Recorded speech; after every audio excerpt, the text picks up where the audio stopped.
Guys हम लोग उतर गए मुजफ्फरनगर स्टेशन पे और ये पागल सी लग रही है मेरे साथ। चलो चलते हैं। फेंक के मारती हुई है। फेंक उसमें पैसे है। अभी नहीं मारेगी, पता है, अभी नहीं मारेगी। हाँ फ्रेंड्स, मैं आपको बताना भूल गया कि आज पीहू का बर्थडे है, तो हम बर्थडे सेलिब्रेट करने के लिए जा रहे हैं सब लोग। ये मेरे तीनों दोस्त और प्रिया है कजन, इसके साथ मेरे ब्लॉग देखेंगे आप एक दो। तो ये थी इसकी हस्बैंड थे। तो अभी यहाँ पे यूरिया उतर रहा था, तो इसको यूरिया का देख के हम अंदाज़ा लगाने लगे कितने की बोरी पड़ेगी, क्या रेट होगा, कैसे, मतलब जहाँ से बनी है वहाँ से लेके अब तक सब लोग अपने हिसाब से वीडियो बना रहे थे। फिर हमने सेल्फी ली, उसके बाद घर गए और यहाँ पे आया केक काफ़ी अच्छा था। और फिर होने लगा सजावट की तैयारी। हम गुब्बारे फुला रहे थे, गुब्बारे फुलाते हुए मैं था और सूरज था, दोनों लगे थे सजावट के काम में। राजेश हेल्प कर रहा था थोड़ा बहुत, अमन तो खड़े होकर मुंह देख रहा था क्या करना है। वैसे जब तक भाई हाथ नहीं लगाता है मज़ा नहीं आता है, लेकिन बच्चों ने तो सजावट की पहली वाट लगा दी थी। फिर अब सब केक काटने के लिए तैयार हो गए। देखो बीच में पीहू खड़ी है दादा दादी के साथ, और जीजू थे लगे मोमबत्ती जलाने, कह रहे मैं ही करूं। तो हमने बोला भाई सारा काम तो हमने कर दिया, कुछ तो काम करिए। और उसके बाद मोमबत्ती जलाए उन्होंने, एक मोमबत्ती जला के साइड हो गए। मैं बोला भाई क्या कर रहे हो, कम से कम मोमबत्तियाँ लगा रखे हैं तो जला तो रो। और यहाँ पे फिर मोमबत्ती जलाने के लिए जाऊँगा मैं ही। थक हार के पहले वीडियो बना रहा था तो वीडियो दे दिया किसी और को बनाने के लिए, मैं बोला मैं ही जला देता हूँ। और फिर पीछे से आवाज़ें आने लगी, देखो क्या क्या। मन्नत जला दी थी सारे, तो ढंग से करो, एक ही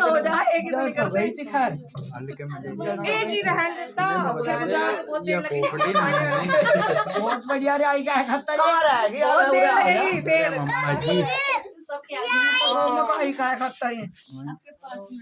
सुन ली ना बातें। ये हमारी मास्टरनी साहिबा थी, खुद तो कुछ करना नहीं है और जो कर रहा है उसको रोकना है। अरे भाई मोमबत्तियाँ लगाई क्यों है जब जलानी नहीं है। तो भाई फटाफट मोमबत्तियाँ जलाई मैंने। उसके बाद फिर केक काटने का प्रोसेस चालू हुआ। पीहू अपने दादा दादी के साथ तैयार थे और एक साइड उसके भोलू खड़ा हो गया था, दूसरा ही बुल्लो थी। और ये देखो एक ही फूक में सारी मोमबत्तियाँ बुझा दी। और ये देखो मास्टरनी को पहले ही गुब्बारे फूलने पड़ गया। बेचारों को केक तो काट लेने देते। ये देखो बुल्लो को चॉकलेट इकट्ठा होने लगा। अब ये लो दादाजी ने खिला दिया, मुंह में लपेटा। देखो दादाजी ने लपेटा, कोई बात नहीं, लड़की हंसती रही। कुछ देर बाद देखना इसका रोना का नाटक कितना चालू होगा। जैसे ही अब ये दादाजी को खिलाने लगी। अब भाई कोई बात नहीं, हाथ से खिला, लेकिन ना इसने तो चाकू से ही खिलाना है ना भाई, चाकू से ही। देखो हाथ थका कर उनको खुद ही लेना पड़ा। और ये देखो कैसे कूद रही है मास्टरनी, लोग साले गुब्बारे तोड़वा दिए। ये भी लड़के क्या कहें। लो लो लो भोलू देखो, अब भोलू यहाँ नाराज़ हो जाता है। ये देखो गुब्बारे क्यों तोड़ दिए कह के नाराज़ हो गया। देखो मुंह करके निकल गया। अब इसको मनाना जाएंगे लोग। और ये आ गई पीहू की चाची, मेरी दीदी सी। और देखो सब भीड़ देखो, बोला था कोई नहीं आ रहा है और यहाँ पे तो भीड़ लगी हुई थी पूरी। वैसे सब आसपास पड़ोस के लड़कियाँ थे, जैसे चाचा के या कजन जो आसपास में रहते हैं। और देखो सब गुब्बारे के चक्कर में पड़े हुए थे फोड़ने के। और ये पीहू लपेटी जा चुकी है।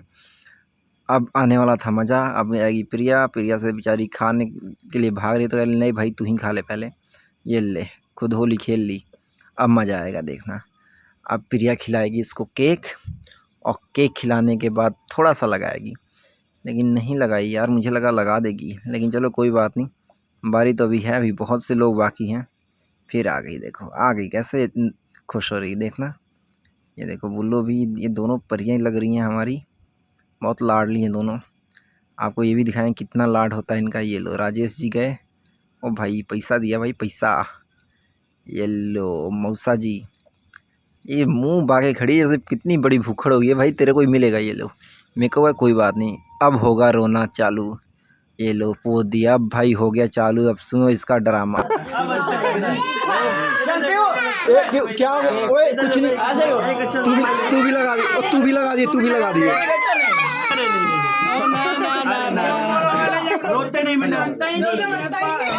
भाई मैंने तो सोचा हो गया बर्थडे खराब, अब केक का प्रोग्राम यहीं पर रह गया। लेकिन चाचा है इसके, और फिर धीरे धीरे अब सब इसको मनाने पड़ जाएंगे। भाई अगर अभी कुछ होता ना, अगर झगड़ा हो जाता जैसे हो जाता है नॉर्मली, क्यों रुला दिया यो, लेकिन ऐसा कुछ नहीं था। जीजू थोड़े से समझदार हैं हमारे, दीदी भी हंस रही हैं, देख ही रहे हो आप। और सब चुप कराने पड़ गए। भाई मेरे को बहुत दुख होने वाला था अगर कुछ ऐसा होता। अब केक काटा जा चुका था तो हम लोग बांटने के बाद अब बैठ गए हैं सब केक उठा के। आदत आप लोगों ने डाली है। गए थे 1 मिनट, कितना 10 दिन रहे ना 15 दिन, किसी की मजाल है फिर फोन देख ले कोई भी। पानी चाहिए यहाँ के आप लाड करते हो ना तीनों को, बहुत लाड ले तीनों। नहीं भाई हम तो इतना नहीं दिखाते तो हो ना। हाँ दिखाओ जरूर पर इतना भी नहीं दिखाते, हमारे को इतना बड़ा फोन है। ये मैं समझा रहा था इनको कि लाइक बच्चों को फ़ोन मत दे जाता। जैसे ये बुल्लो है, बुल्लो की आंखें अंदर धंस गई हैं, काली हो गई इतनी। रीज़न है ज़्यादा फ़ोन देखना। और यहाँ सब बातें कर रहे मस्ती कर रहे तो देखा मैंने, सीधा बोलता हूँ एक ये बात है भाई, इन्हीं को नहीं इनफैक्ट जो भी इस वीडियो को देख रहा है अभी मेरे ब्लॉग को, उन सबको कह रहा हूँ कि भाई घर में बच्चे हैं तो उनको कम से कम फ़ोन दो, नहीं तो उनकी आँखों पर बहुत असर पड़ सकता है। तो उसके बाद केक बढ़ चुका था, सब लोग मस्ती कर रहे थे। देखो ऐसे केक कराते समय एक और मजे की बात हुई, सब लोग होली खेल लिए थे। अब होली खेलने के चक्कर में वीडियो नहीं बना पाए, कोई ऐसा नहीं था बंदा जिसके केक ना लगा हो। और ये देखो हमारी मास्टरनी साहिबा, दादाजी आगे दोबारा प्रसाद लेके आएंगे थोड़ी देर में, सबको देंगे। मास्टरनी जी मांगती रहेंगी, सबसे लास्ट में इनको मिलता है।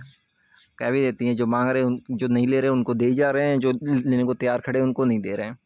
तो ऐसा करके हमने कुछ मस्ती करी कुछ देर, और फिर उसके ये देखो प्रसाद बांटना स्टार्ट हो गया। सुनाऊँ क्या आपको? अभी देखो इनकी आवाज़ें सुनाता हूँ, देखना ये क्या बोलेगी। मास्टरनी हमारी बहुत तेज़ है। ऐसे ये दीदी की भांजी, ये देखो प्रसाद प्रसाद ले लेकर लाड काट दूंगा किस दिन पूरे बात कर जल्दी बेचारी को दे दो। नाना पक्षपात करे पोती पोती दिखे बोलू कहां बोल पोती दिखा होगा तू कौन सा परांठा बना के खवा रही 2 दिन खत्ते बुलाई थी मैं मारू टट्टी सेक दी वजह पीते तो रोटी नहीं छिपवा ली भुक्का तो नहीं रहने दिया मांग मांग के खवा दे वो खाऊ तान के घर के ऐसे बात थी क्या? और तो जो बुलाई थे ने हम अपना लोगों को बेर कल को बेर आ रही तो अब बातें दिखी सुन ही रहे हो, बस ऐसे ही कुछ मस्ती होती रही लगभग आधे 1 घंटे तक। उस जब तक देखा शाम के 5 बज गए थे और अमन को और सूरज को निकलना था अर्जेंटली घर। तो फिर कुछ देर बाद मैं और राजेश अमन और सूरज को छोड़ के आए, बस में चढ़ा के आए। लेकिन भाई ये जितना टाइम यहाँ है ना हम लोग बहुत मस्ती करें। अमन सूरज जाने के बाद मैं और राजेश अगले दिन भी रुके थे, तो राजेश भी पानीपत निकलना था तो उस दिन शाम को निकला, पर बीच में हम घूमने भी गए थे। लेकिन अगर वो सब वीडियोस और क्लिप्स में इसमें डालता तो ज़्यादा लंबी वीडियो हो जानी थी। और ये देखो घड़ी मिली थी, उसमें एक चॉकलेट के टुकड़े डाल रहे हैं, कमाल है। मतलब बच्चे भी बहुत खुश थे और हम लोग को तो फुल पैसा वसूल था, जो हमारा किराया लगा वसूला गया, क्योंकि ये ऐसी मस्ती शायद घर पे रह के हम ना करते। वैसे भी छुट्टी थी आगे 1-2 दिन, तो फिर कोई फ़ायदा नहीं था। तो कुछ इस तरह की मस्ती करते हुए हमारा ये सफ़र मज़ेदार रहा। और फिर देखते हैं कब एक साथ ऐसी मस्ती करने को मिलती है सबको। उस दिन शाम को अमन सूरज निकल गए, उसके बाद अगले दिन मैं, राजेश, प्रिया, प्रदीप और दीदी गए थे घूमने के लिए सुकरताल। निशु जी साथ में थे, वहीं घुमाने वाले थे हमारे गाइड। और फिर अगले दिन शाम को राजेश भी निकल गया और मैं, प्रिया, प्रदीप भी निकले घर आने के लिए। और गाड़ी हमारी 5 घंटे लेट हो गई थी। TDR फिल किया मैंने, ट्रेन क्योंकि 3 घंटे से लेट होती है तो पैसा वापस आता है। मैंने बोला ट्राई करते हैं, मौका मिल गया करने का, क्योंकि पता होना चाहिए। और वापस आते समय हम लोग सुबह बारिश में गिले हो गए, क्योंकि बारिश हो रहा था जब हम स्टेशन पे उतरे। आप देखो अब हमारा हाल क्या था स्टेशन के अंदर, स्टेशन के बाहर। अभी मैंने एक पिक लगा रखी है जो घूमने गए थे शुक्रताल, ये वहाँ का गंगा घाट था। निशु जी फ़ोटो में नहीं आ पाए। हमारा हाल देखने से पहले अगर आप वीडियो अच्छी लगी है तो लाइक करें, दोस्तों के साथ शेयर करें, नए हो तो चैनल को सब्सक्राइब करो और बेल आइकन जरूर प्रेस कर लें। अब देखो प्रिया और प्रदीप का हाल ट्रेन के अंदर क्या था, और ट्रेन के बाहर मेरा हाल तो बहुत ही ज़्यादा बेहाल था उतरने के बाद। ठीक है फ्रेंड, मिलते हैं अगले वीडियो में, तब तक के लिए बाय।